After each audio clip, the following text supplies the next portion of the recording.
بسم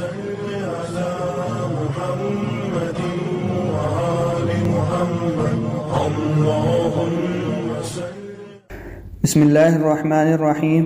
شروع کرتا ہوں اللہ کے نام سے جو بڑا مہربان اور نہایت رحم کرنے والا ہے۔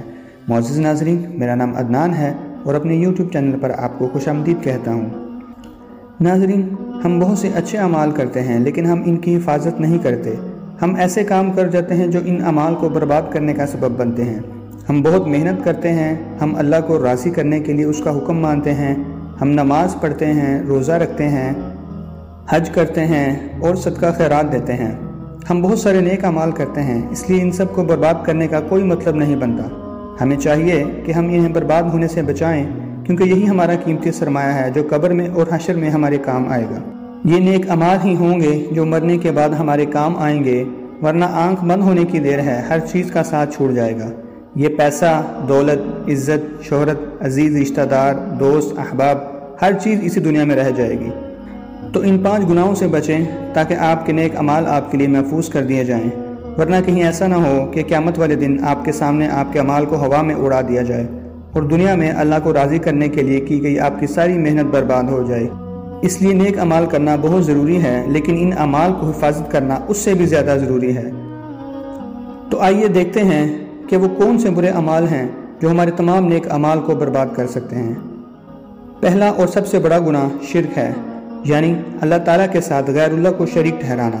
ناظرین، دنیاوی لحاظ سے تو اس کا مطلب یہ بنتا ہے کہ اپنے کسی کام میں ایک یا ایک سے زیادہ بندوں کو شامل کرنا یا ان کو شریک کرنا، لیکن شریعت میں شرک کی ذرا سی بھی گنجائش نہیں ہے، اور شریعت میں اس کا مطلب یہ بنتا ہے کہ اللہ پاک کی ذات میں، اس کی صفات میں، اس کی عبادت اور بندگی میں کسی اور کو شامل کرنا یا سرے سے ہی اللہ کو چھوڑ کے غیر اللہ کی عبادت کرنا۔ ناظرین، قرآن مجید فرقان حمید میں کئی جگہ پر شرک کے بارے میں آیات نازل ہوئی ہیں، جن میں سے چند ایک ملاحظہ فرمائیے۔ وَمَن يُشْرِكْ بِاللَّهِ فَقَدْ ضَلَّ ضَلَالًا بَعِيدًا، یعنی اور جس نے خدا کے ساتھ شرک کیا وہ بہت دور کی گمراہی میں پڑ گیا۔ ایک اور جگہ آتا ہے کہ ان الشرک لظلم عظیم، بے شک شرک بہت بڑا ظلم ہے۔ اور دوسرا گناہ وہ ہے جس کو شرک خفی کہتے ہیں۔ شرک خفی ریاکاری کرنے کو کہتے ہیں، دکھاوا کرنے کو کہتے ہیں، یعنی دکھاوے کے لیے نماز پڑھنا، روزہ رکھنا، صدقہ خیرات کرنا یا کوئی بھی دکھاوے کے لیے نیک عمل کرنا شرک خفی میں آ جاتا ہے۔ رسول اللہ صلی اللہ علیہ وآلہ وسلم نے فرمایا، سب سے زیادہ جس چیز سے میں ڈرتا ہوں جس کا آپ کو سامنا ہو سکتا ہے وہ شرک خفی ہے۔ یہ شرک کی چھپی ہوئی قسم ہے۔ تو ایک صحابی نے پوچھا کہ یا رسول اللہ صلی اللہ علیہ وآلہ وسلم، یہ شرک خفی کیا ہے؟ تو آپ نے فرمایا، ریاکاری کرنا۔ اور تیسرا گناہ یہ ہے کہ چھپ کر گناہ کرنا، یعنی ہم یہ سمجھتے ہیں کہ ہمیں کوئی نہیں دیکھ رہا، اس لیے ہم گناہ کا مرتکب ہو جاتے ہیں۔ ایک بات ہمیشہ یاد رکھیے کہ آپ دنیا کے جس مرضی کونے میں چلے جائیں، رب کائنات کی نظر سے چھپ نہیں سکتے۔ اس کی نظر ہمیشہ آپ پر ہے، وہ ہر وقت آپ کو دیکھ رہا ہے۔ قرآن مجید فرقان حمید میں ارشاد باری تعالیٰ ہے، الم یعلم بان اللہ یری، کیا تم نہیں جانتے کہ اللہ تمہیں دیکھ رہا ہے؟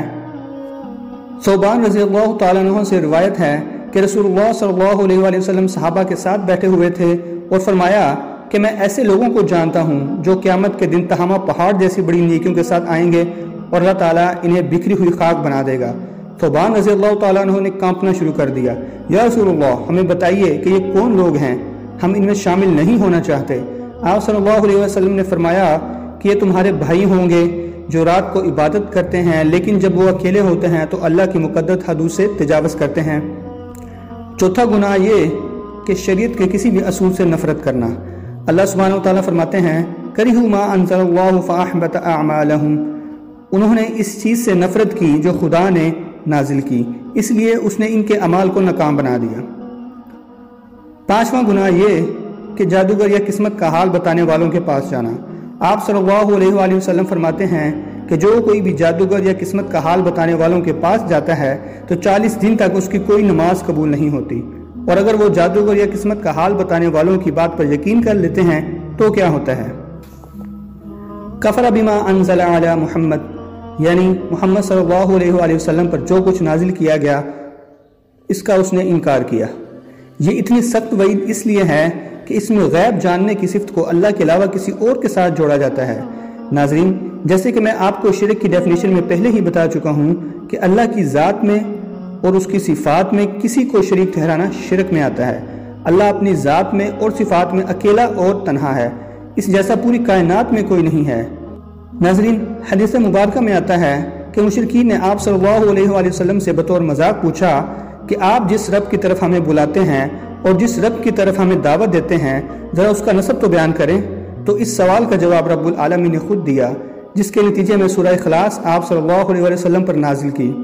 اس سورہ کو اللہ پاک کی تعریف بھی کہہ سکتے ہیں، اس میں اللہ پاک فرماتے ہیں قل هو اللہ احد، کہہ دو کہ اللہ ہر لحاظ سے ایک ہے۔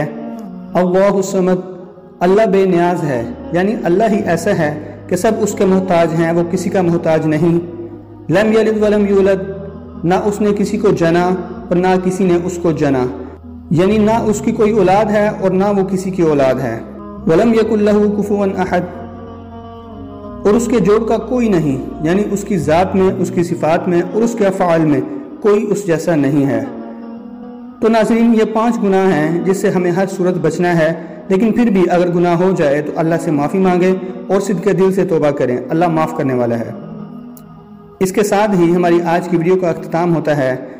ناظرین، اگر آپ نے ہمارے چینل کو سبسکرائب نہیں کیا تو اس کو سبسکرائب کر لیں اور گھنٹی والی بٹن کو دبا دیں تاکہ ہماری ہر نئی آنے والی ویڈیو کا نوٹیفیکیشن آپ کو مل سکے۔ اپنا خیال رکھیے، ملتے ہیں اگلی ویڈیو میں، تب تک اللہ حافظ۔